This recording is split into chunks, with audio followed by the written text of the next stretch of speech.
Billionaire CEO Marcos Matsunaga's dismembered body was found scattered among fields and woodlands, within just a couple of weeks of him signing his billion-dollar deal.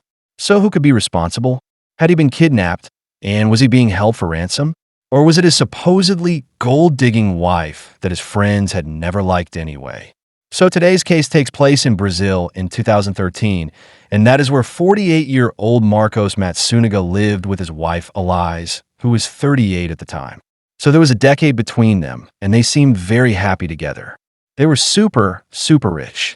Marcos was a multi-millionaire CEO who was about to become a billionaire CEO. Basically, he owned this food company named Yoki. And this company, it was like a pantry foods kind of company, like packet foods, like popcorn and crisps and stuff like that. It was a pantry food company called Yoki that had been passed down from his family for a couple of generations now. I believe his grandfather started it and then passed it on to his son, who passed it on to his son, Marcos. So he's like the heir of this very successful company. He later on in his life sold the company for $1 billion, which would have made him a billionaire, but he never actually managed to see that billion. He met his wife, Elize, a little bit later on in life because he actually had another wife before her. He'd actually left his ex-wife for Elize. He'd been cheating on his ex-wife with Elize. He had been cheating on his ex-wife for quite some time before he'd even met Elize, though. It wasn't like Elize came along and broke up the family. Marcos had already been unfaithful to his ex-wife with a number of women. Elize was just one of those women, and he happened to fall for her. And before long, he decided that he wanted to divorce his ex-wife and marry Elize. I'm getting a little bit ahead of it there. Let's talk about where they actually met, because Marcos did his cheating in a rather interesting way. He didn't get a lot of attention from women. His friends said that he was not popular with the ladies, but he did have a lot of urges, I guess. He really wanted to cheat on his wife. So in order to do that, he would go online. He would go on like escorting services and literally hire women to cheat on his wife with. And that is where he met Elize. Elize was an escort on one of these websites. It was called M-Class. She put herself on there, and that's how the two of them met. At first, it was just going to be like a couple of meetings, just a couple of, he solicited different women all the time. So it was just going to be like a casual thing. But then he realized he really liked Elize and wanted something more with her. And like I said, he ended up leaving his ex-wife for her, and he married Elize practically straight away. So who was Elize Matsunaga? She came from a very troubled background.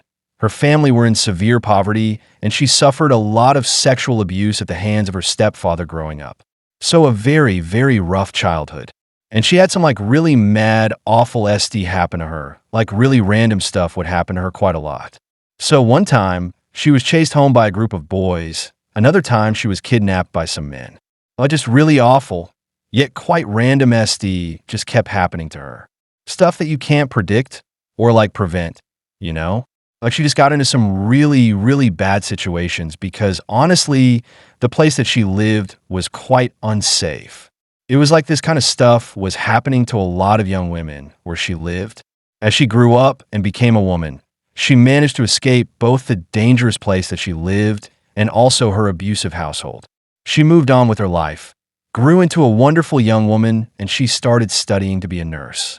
Elize was known to be a very caring, nurturing, loving, generous person, and so it only made sense to her that when it came to choosing a career, she wanted a career in caring for people. And that's when she thought of being a nurse. But it was that kind, nurturing, loving part of her personality that actually turned out to be her downfall within this job, because Elize would find herself getting almost too attached to her patients to the point where, if they took a turn for the worse or, God forbid, died, she would feel that grief and that loss and that pain as much as if it was a member of her own family. This job was hardly sustainable for her. She couldn't deal with the emotional side of it. She actually always remembered the first time when her patients died, and she said that that was like a life-changing, brain-altering moment for her. It was completely earth-shattering. Yet she quickly realized that she couldn't do this forever. She couldn't be a nurse forever, and she needed to pick a new career path. And that was when she decided she liked the sound of law, like being a lawyer. So she got into law school, but in order to support herself and pay for her tuition, she started doing this as courting service on the side. She did like anywhere from full prostitution to kind of sugar baby deals where she would go out on dates with men. Oftentimes, it was a mixture of the two. They would take her out on a date and then they would go home and have sex. That was kind of the usual package, I guess. And yeah, that's where she met multimillionaire going on billionaire CEO, Marcos Matsunaga. Like we said in the beginning, Marcos inherited this company from his father and him from his father. So he came from money. His family had always been very well off, very wealthy. He traveled all his life. He'd had the best of everything all his life. Proper silver spoon malarkey, you know. The Matsunaga family was one of the richest families in Brazil at that time, and the Yoki Food Company was like one of the leading pantry food companies, I guess. Whatever the genre of whatever it was, they dominated the market, I know that for sure. And a lot of this progress within the company had happened while Marcos was in charge. He had managed to grow this company way past whatever his father had managed and his father had managed. It was Marcos that kind of turned Yoki into a household name. It was him that got in all these different supermarkets up and down the country. Like it was him and his graft and his work that had really helped to expand this company. So yeah, Marcos was very successful, very rich, very accomplished. But as I said, the only thing that was kind of missing was a way with the ladies. He just didn't have that. No matter how much money and success he had, women were not very interested in Marcos. I don't know what it was. Some people have said he's not very conventionally attractive. I don't really want to comment on people's looks when it's not. It's not related to the case very well, but I mean his friends kind of said, I don't know, a lot of the attractive women that he would get involved with, they were very suspicious about because they were well out of his league, and the only way that he could have really pulled a lot of them was for money or a really good personality. But his friends were suspicious that a lot of the time, it was his money and that these women didn't like him for who he was. But back in the day, before he'd even managed to get this company and the wealth that he had, back when he only had like his family wealth, he was really struggling to get a girl. And then all of a sudden, his ex-wife came into his life. And honestly, this sounds a bit bad, but I think he married her just out of desperation. This was the first woman that had ever shown a serious interest in him. And so I think he was just like, okay, yeah, I'll marry this one. He very quickly realized once he got into this marriage that he wasn't happy. I think he very quickly realized that he'd rushed in and this wasn't the right decision. But rather than getting a divorce and like going out there and finding someone that's actually right for him, Marcos decided to just start cheating on his wife, hiring escorts. And that is where Marcos met the woman that would eventually turn his head, Elias. So he meets Elias through the escorting service, and of course he doesn't want to tell his family and friends that he liked to meet her because he was paying to have sex with her. He wanted to make them think that they'd like to meet naturally, like a coffee shop or something. So actually, he never told anyone how he and Elias met. He just kind of started introducing everyone to his new girlfriend, Elias, and just kind of hoped that no one was going to ask any questions. And they didn't, to be fair, but eventually they did all find out where they'd met. But yeah, when Marcos first introduced all his friends to Elias, they were suspicious. She was a very beautiful woman, a lot younger than him, a decade younger than him. She was very conventionally attractive. This woman was like the stereotype that you have in your head of like a gold digger. You know, that younger woman who was trying to make it on her own, doesn't have a lot of money to support herself, goes for the kind of uglier, rich, older man, you know? And his friends saw this dynamic and they were like, has he gone mad? Like, does he not see what's happening here? Honestly, I think Marcos was a little bit insecure of this. I think he didn't want to believe it, but I think there was a part in the back of his head that was kind of telling him that his friends were right, and I think that's why he married Elias so quickly. He put a ring on that fast. I don't think he wanted to risk her leaving him, and so he moved her to live with him very quickly, before they were even married. He moved her into this massive mansion where he just had so much stuff, right? This guy was obsessed with wine, and through his marriage with Elias, he got her into wine as well. She became what's the word where they study wine? An geologist? That's definitely not the word, and now I'm embarrassed. But she was a winologist, you know the proper word. Anyway, the two of them really liked wine. They were really into it so much that Marcos had like massive cellars built under their house that is $2 million worth of wine.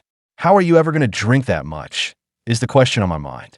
He had another room, a secret room, by the way, a hidden one that was like disguised in the wall, that was just full of guns and ammo, like $500,000 worth of guns and ammo. His house was just full of excess and just some really eccentric things. Some really expensive art pieces. You can imagine the kind of stuff that this guy was buying. He was excessive. But the two of them had quite a nice married life, it seems. They went traveling everywhere together. They saw the world. They experienced all kinds of cultures. They enjoyed the finer things in life, good food, good wine. Shortly after getting married, the two of them decided that they wanted a baby together. And so Eliza came off of her contraception, and they thought it was going to be as easy as that. You know, just start doing it without the pill and you'll catch. But it's not easy. It's really not that easy for a lot of women, and Eliza was one of those. No matter how hard they tried, she couldn't get pregnant, and so, thank God, they had all that money. They were able to pay to go through several lots of IVF treatment, like lots and lots, to make this happen. And finally, Eliza got pregnant. The two of them welcomed a beautiful baby daughter together, and like I said, they seemed very happy. After a while, Marcos's friends kind of admitted that they were proven wrong. They thought wrong about this girl. At first they thought she was just a gold digger using him for his money. But no, the longer that they were together, they were married, they had a daughter together. They seemed to really get on. They had a lot in common, and that's true. They shared a lot of the same hobbies, like they enjoyed shooting and hunting animals, which is a questionable one. But yeah, they used to go out and like shoot wild boar and stuff together and skin them and whatever. They also had a pet snake. And this was kind of a common theme with all these like more quirky things that they did together as a couple. That like Marcos would suggest it to Eliza, and she would say yes. And then he would be really surprised, like, oh my God, I can't believe I've met a woman that wants to go hunting with me. I can't believe I've met a woman that lets me have a pet snake in the house. And I just think this is the first time that Marcos had found a woman who appreciated him for his little quirks as well. Like I genuinely do think this was a nice relationship, at least in the beginning. At least at this point. Everything seemed to be going right for Marcos Matsunaga.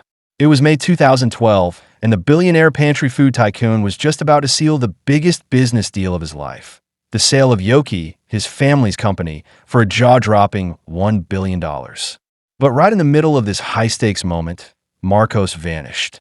He was suddenly nowhere to be found. The moment his wife, Eliza, reported him missing, the police immediately leaned toward one theory: kidnapping.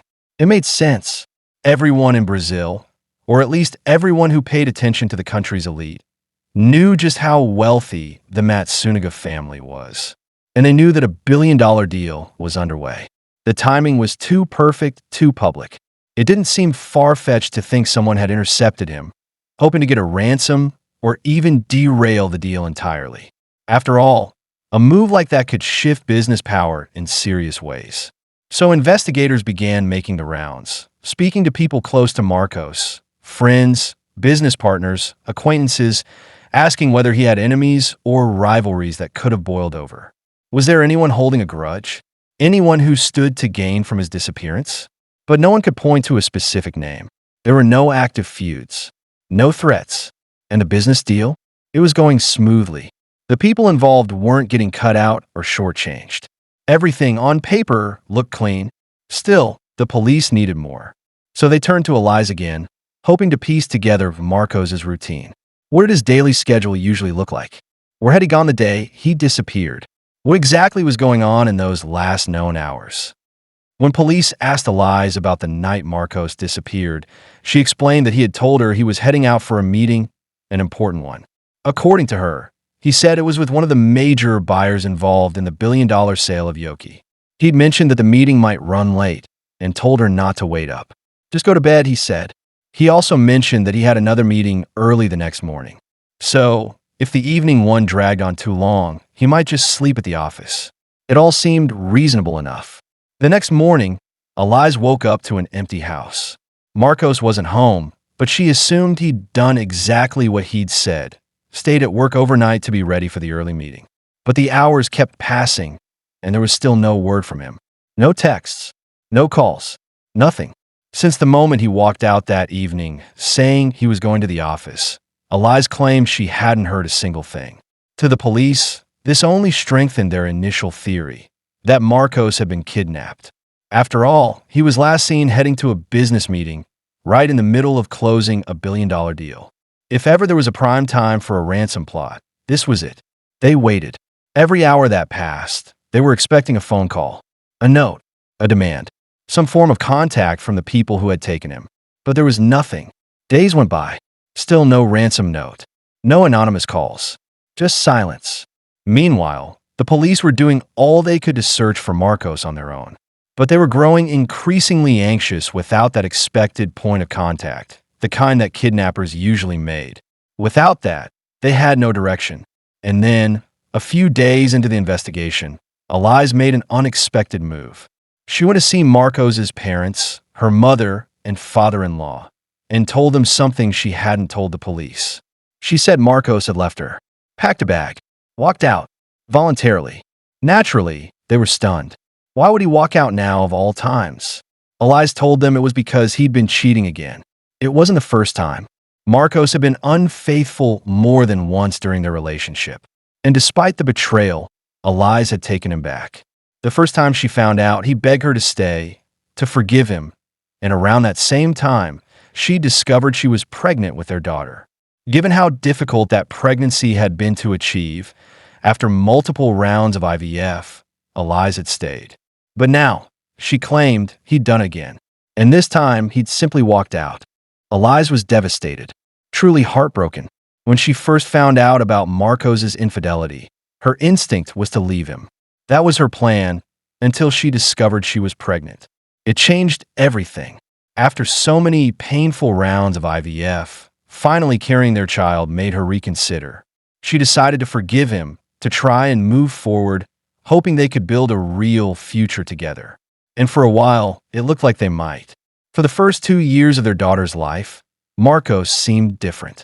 Faithful, committed, as if he'd finally given up his cheating ways and was trying to be the husband and father he should have been all along. But in the months leading up to Marcos's disappearance, Eliza said her old suspicions started creeping back in. Something didn't feel right. The paranoia returned. She sensed he might be unfaithful again. In May, Eliza left town for about a week to visit her sick grandmother. It was a family trip, a chance to reconnect, but also she saw it as an opportunity. If Marcos really was cheating again, this would be the perfect time for him to do it. So she made a decision. She hired a private investigator to follow him while she was away, to document everything. Where he went, who he met, what he did. And what that investigator uncovered was damning. Every single night that Eliza was out of the house, Marcos was out too. Not alone, but with another woman. And not just any woman. Another escort. Her name was Natalia, and she'd come from the very same website where he had first met Eliza. It wasn't a one-time thing either. He was seeing her daily, taking her out to dinner, bringing her into their local spots, the exact same restaurants he and Eliza used to frequent together, the same places where the owners knew them, where they were regulars. He'd even sit with Natalia at the same chef's counter where he once sat with his wife. The boldness of it all was shocking. Marcos wasn't even trying to hide it. Not from the restaurant staff. Not from anyone. And for Eliza, this wasn't just another betrayal. It was public humiliation layered on top of everything else. While Eliza was away, the private investigator she had hired gathered everything. He returned with video evidence. Clear recordings of Marcos spending time with another woman. He had also kept detailed notes, where they went, when they went, what they did together. Every detail was logged. And now, with Marcos missing, Eliza brought all of that evidence to his parents. She showed them the videos, footage of Marcos with this woman, the same escort he'd been secretly seeing during her absence. Then she told them something they hadn't heard before. Right before he disappeared, Eliza had confronted him. She'd shown him the videos, told him she knew he was lying, that she knew he was cheating again. But this time, he didn't try to deny it. He didn't cry or beg for forgiveness like he had years earlier. He just packed a bag and walked out. According to Elias, Marcos had left of his own accord. His parents were devastated. His mother, especially, was heartbroken. She sided with Elias completely. "I didn't raise him to be this way," she said. She felt ashamed of what her son had done, not just to his wife, but to their granddaughter as well. They promised Elias that no matter what happened, they would support her. Financially, emotionally, they would help take care of their granddaughter. They wanted to make sure Elias would be okay now that their son had seemingly abandoned her. Eventually, this story made its way to the police. That Marcos had left voluntarily, following an argument about his infidelity. And surprisingly, the police believed it. There had still been no sign of a kidnapping, no ransom note, no strange phone calls. So investigators began stepping away from the abduction theory. Then, just a day or two after the kidnapping theory was dropped, something strange happened. Marcos's brother received an email, supposedly from Marcos himself. The message was brief. It simply said that he was safe, that no one should worry. He asked that his mother and Elias be told he was sorry.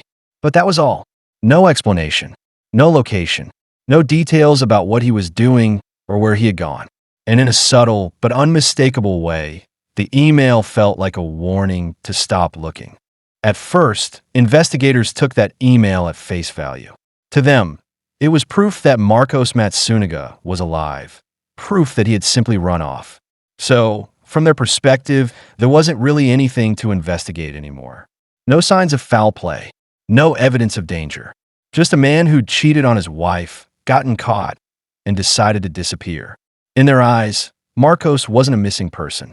He was just gone, and that was his choice. But then, less than a week later, everything changed. Roughly 30 kilometers from where Marcos had lived, a hiker stumbled upon a gruesome sight: human remains. Chopped up body parts were scattered across open fields and wooded areas. Some were wrapped in blue plastic garbage bags. Others, like a single leg lying out in the grass, had been left exposed. It didn't take long for police to realize they were looking at a murder scene. The body had been completely dismembered. Some limbs were missing. Some were cleanly separated. And there was one bag that held only clothing, expensive designer clothing, diesel jeans, a branded polo shirt, the kind of outfit that most locals could never afford. That bag was the first real clue. It pointed directly to someone of wealth. And given that the country had just been shaken by the news of a missing billionaire, there weren't many other possibilities. Still, confirmation didn't come until a few days later, when the final piece was found: Marcos's head. It was recovered from a more remote area, and with that, investigators were able to match his dental records. It was him. Marcos Matsunaga was dead. And now, it was a murder investigation. But the cause of death wasn't determined until they examined the skull. A single gunshot wound was discovered, entry through the top of the head, with the bullet exiting out through the jaw. One shot. That's what had killed him. At the morgue, forensic examiners took a closer look at the dismembered remains. The cuts were precise. They weren't erratic or rushed. Whoever had done this seemed to know exactly what they were doing. The incisions followed natural lines, avoiding major bones, separating at the joints. It was the kind of thing only someone with a solid understanding of human anatomy could do. Not just a random person, not someone improvising. This was deliberate. And that detail, the clean, calculated dismemberment, would become one of the key pieces in uncovering the truth. From the moment the body was identified, investigators began piecing together whatever leads they had, and one detail stood out immediately: the dismemberment. The cuts were clean, anatomically accurate. So naturally, they assumed the killer must have had some kind of medical knowledge. A surgeon? A nurse? Maybe someone with training in anatomy? But aside from that theory, they had nothing. No suspects. No witnesses. No idea where to start. So, one of the first things they did was go straight to Marcos Matsunaga's apartment building. Their focus? The security camera footage.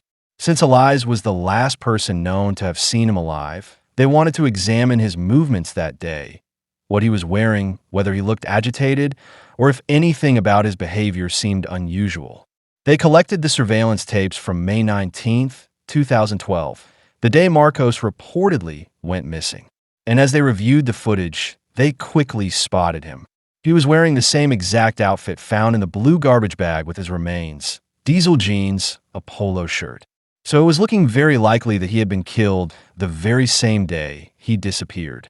That day, as it turns out, was also the day Eliza returned from her out-of-town trip. She'd been visiting family and hadn't yet met in person with the private investigator she'd hired, the one who had uncovered her husband's infidelity. He'd only been updating her via texts and phone calls. According to the footage, Marcos had picked Eliza and their daughter up from the airport. The three of them were seen entering the apartment building together. Marcos helped with the luggage. Everything appeared normal. Calm. Eliza would later say that she didn't confront him right away about the cheating. She didn't want to cause a scene in the car or in the elevator. She was waiting until they got home to sit down and talk about it properly. Later that night, the CCTV captured Marcos once again, this time alone, heading downstairs to collect a pizza delivery. He took the elevator, stepped outside to meet the delivery man, and came back in with the pizza. And after that moment, Marcos Matsunaga was never seen again on the building's cameras. The next morning, however, Eliza Matsunaga was. The footage showed her dragging 3 large suitcases out of their apartment and into the elevator. They looked heavy. She was visibly struggling to maneuver them. She exited the building with the suitcases and later returned without them. Immediately, the question became, what was in those bags? It didn't take long for investigators to reach a chilling conclusion. Marcos had never left the apartment. No one else had entered. The only thing to leave was Eliza and those bags. To police, the answer was obvious. Eliza Matsunaga had killed her husband.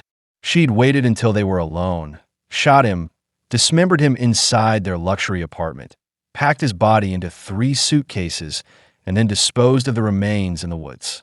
To the police, there was no other explanation. Nothing else had left that apartment. Just Eliza and the bags. Police didn't waste any time. As soon as they reviewed the CCTV footage, they moved in and arrested Eliza Matsunaga. She tried to deny everything at first, claimed she had nothing to do with Marcos' disappearance. But with that kind of footage, there was really no room to deny it.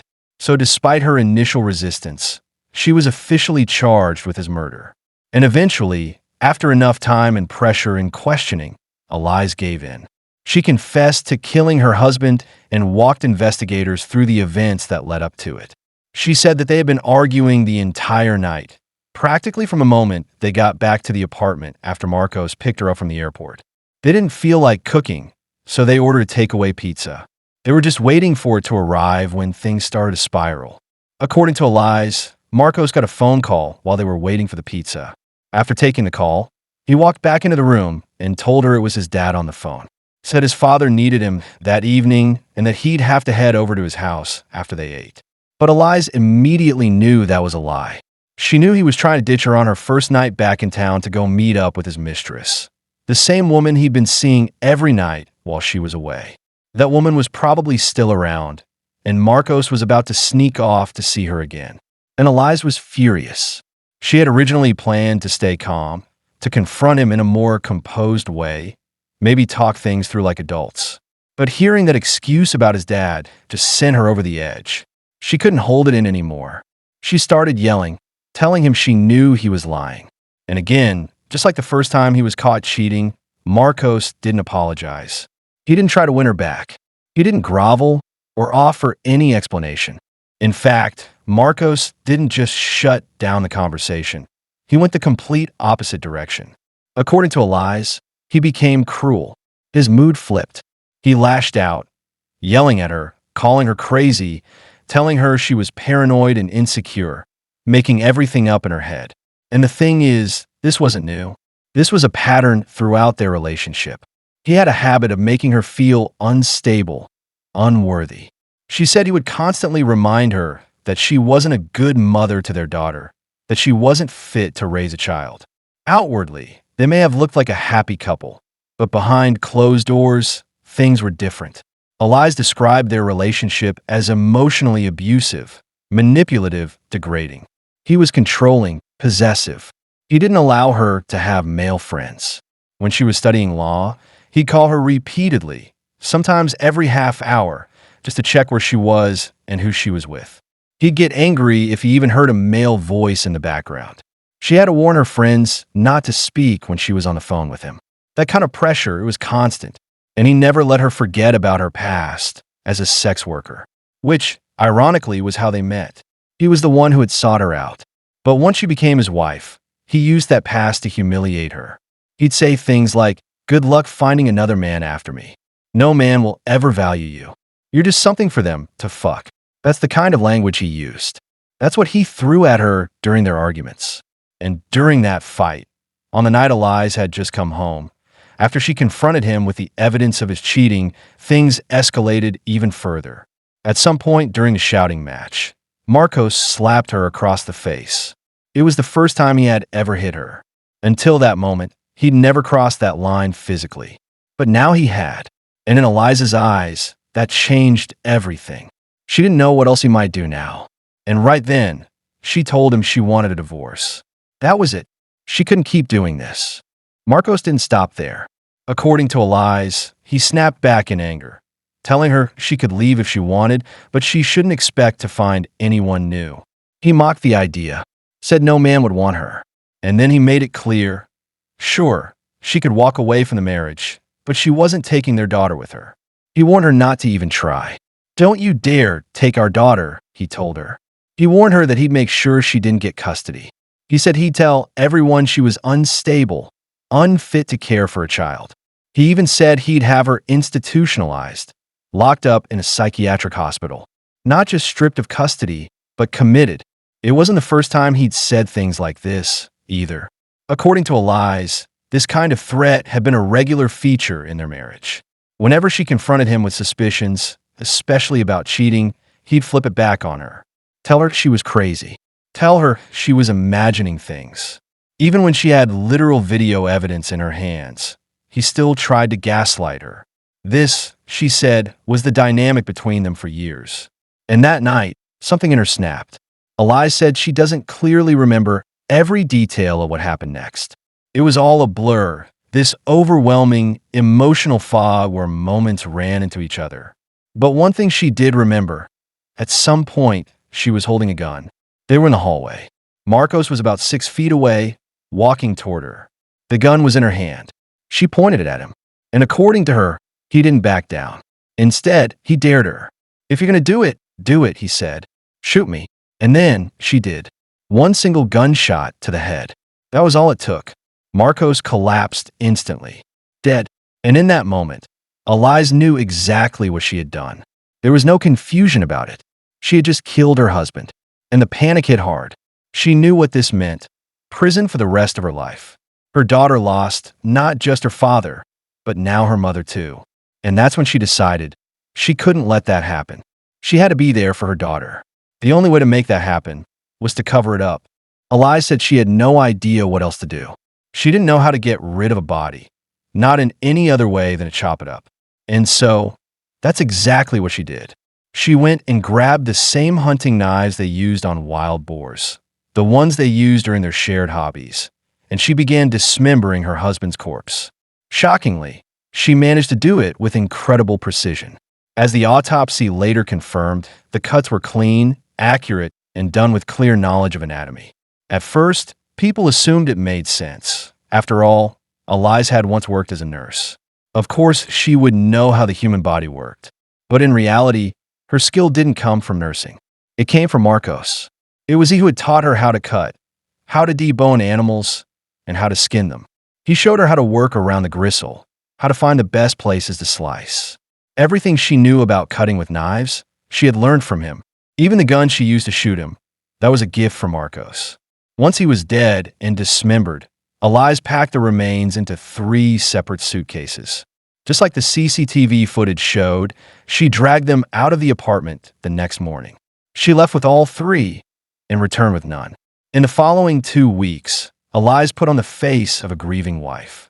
Everyone she encountered believed she was devastated, and maybe, in a way, she was. But she was also lying. She told people she was worried sick, that she hoped he'd come home soon, that she didn't know where he'd gone. But she did know. She knew exactly where he was. She knew exactly what she'd done. This case is complicated. It's messy. One minute, you might feel a sense of sympathy for her, and the next, that feeling disappears. Because even if it had been self-defense, even if everything she said was true, what followed was a cover-up, a brutal one. She sat there for hours, methodically hacking away at a human body. There's only so much sympathy a person can give. And honestly, some people believe even that sympathy might not be deserved. There are theories that all the abuse, all the horrible things Marcos supposedly said and did to her in the final hours might have been invented after the fact, a way to justify what she'd done. It's impossible to know for sure, but it's hard not to notice how convenient that version of the story turned out to be. But it's something the police obviously had to consider. The fact that Marcos had never physically hit her before, not until that night, supposedly, made some investigators feel it was all too convenient. That the abuse would suddenly escalate to a new level, just like that, on the same night she happened to kill him. That timing raised eyebrows. Then again, if the abuse really did escalate that night, maybe that is what triggered Eliza's self-defense instinct. Maybe that's why she finally reacted the way she did. It's hard to say. There are two sides to the argument, and people fall on both. But still, it's the dismemberment that really sticks with people. That's what makes this case so hard to understand. Because if you, touch wood, ever had to kill someone in self-defense, your next thought probably wouldn't be, okay, now let's chop them up and hide the body. No, absolutely not. You'd call the police. That would be your instinct, your reflex. You'd panic and call for help. But that's not what Eliza did. And so the case remains incredibly polarizing. There are people who believe her, who believe that this was a woman driven to the edge by years of emotional and psychological abuse. But there are just as many, maybe even more, who don't believe her at all. And a lot of those people who don't believe her, they're men. This whole case stirred up a lot of gendered reactions. On one hand, you have a woman saying she was abused, cheated on, emotionally broken down for years. On the other, you have people dismissing that and saying she just wanted his money.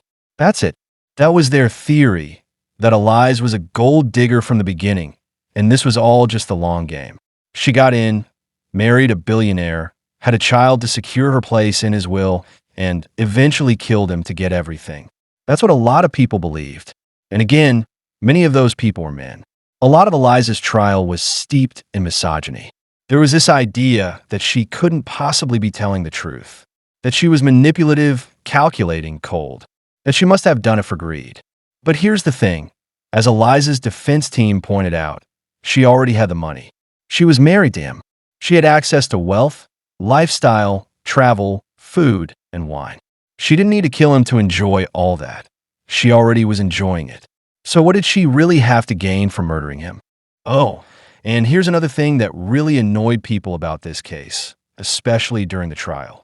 They just kept bringing up Eliza's past as a sex worker, over and over again, and it was so insanely irrelevant to what was going on, completely unrelated to the murder.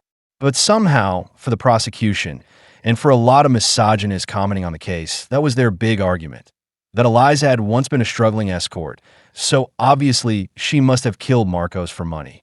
But what does her past financial situation have to do with her murdering her husband years later after marrying into wealth? It made no sense.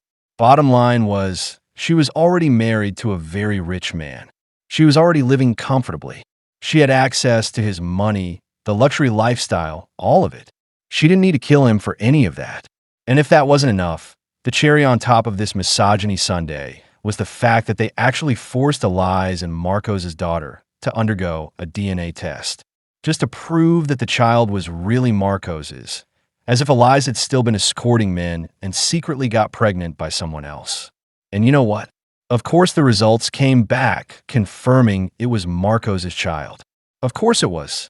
Eliza had never cheated on him, never been unfaithful. She had no one else in her life romantically. She was completely devoted to Marcos, even when he didn't deserve it. It was him who had been repeatedly unfaithful. There was never any question about her. But now, here's where the story flips again, because there were a few things in Eliza's version of events that just didn't quite line up with the physical evidence. The prosecution brought up some inconsistencies that raised questions. For example, Eliza said she shot Marcos while they were standing in the hallway, about 6 feet apart. She said he was walking toward her, yelling, and she had the gun pointed at him when she pulled the trigger. But the autopsy told a slightly different story. The bullet had entered through the top of Marcos's head and exited through his jaw. That told investigators two things. First, the presence of an exit wound suggested that Eliza had fired the gun from very close range. Some experts argued it would have to be much closer than 6 feet to get that kind of wound. Although others countered that yes, while rare, it was still possible from 6 feet away, so that part wasn't a smoking gun, so to speak. But it was the angle of the shot that really puzzled people. Eliza was 5 feet tall. Marcos was 5'8". If he was walking toward her and she was holding the gun at shoulder height, how could the bullet have gone downward into the top of his head? Unless she was holding the gun above her own head and aiming downward, which seems unlikely. Her defense team did offer an explanation, though. They said that if Marcos was advancing on her, possibly shouting, throwing his arms around, or even ducking his head slightly in the middle of the argument, then it would explain the angle. If he bent forward even for a second and she shot straight ahead, the bullet could very easily have entered from the top. It wasn't as hard to explain as the prosecution made it sound. And of course, if you see someone pointing a gun at you, your instinct is probably going to be to duck, to protect yourself. Your body reacts before your brain can think. And if he did that, just tilted his head forward at the wrong moment, well, that explains everything. But yeah, the prosecution said that because of where the gunshot wound was, they were convinced that Eliza was lying. That her story about standing 6 feet away didn't hold up. They argued that Marcos must have been either sitting down or lying down when he was shot, completely unsuspecting, unable to defend himself. One of their theories was that Eliza had planned it, that she knew exactly when she was going to shoot him. They suggested that as soon as Marcos left the apartment to go pick up their takeaway pizza from the delivery driver, Eliza sprang into action. She allegedly ran to grab the gun, loaded it, and then hid behind the front door, waiting. Then, according to the prosecution, when Marcos returned and stepped into the apartment, she shot him from behind. But saying it out loud, even now, something feels off about that theory too. Because if he was walking and she was behind him, wouldn't the angle of the bullet be too low? He still would have been taller than her even in that position. So wouldn't the bullet go upwards, not down? That theory kind of falls apart under scrutiny. Still, regardless of what you believe about the how, whether he was walking, standing, sitting, the one thing that sticks with most people, the thing they just can't move past, is the dismemberment. Because dismembering a body, that takes a crime to an entirely different level. You have to sit there for hours, with the smell of blood surrounding you. The sound of each cut, wet, squelchy, horrifying. It's not a quick decision. It's not a moment of panic.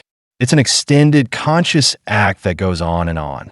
It's one thing to shoot someone once in the head, even in the heat of an argument, even if you genuinely believe you're defending yourself. It's something else entirely to sit down afterward and start cutting up that body into pieces. That's what a lot of people point to when they say this can't just be self-defense. Because most people, if they truly felt remorse, if it was a moment of panic and they regretted it, they'd call the police. They'd turn themselves in. They wouldn't sit there with knives, hacking away at a corpse. And then, on top of that, she didn't just dump the body all in one place. No, she divided the pieces into 3 separate suitcases, dragged them out of the apartment, took them to the woods, and scattered the body parts around different locations. That's not panic. That's planning. And the most disturbing detail, she did all of this while her young daughter, her infant child, was literally in the next room, sleeping, playing, completely unaware of what her mother was doing just meters away. It's a lot. This case is just a lot.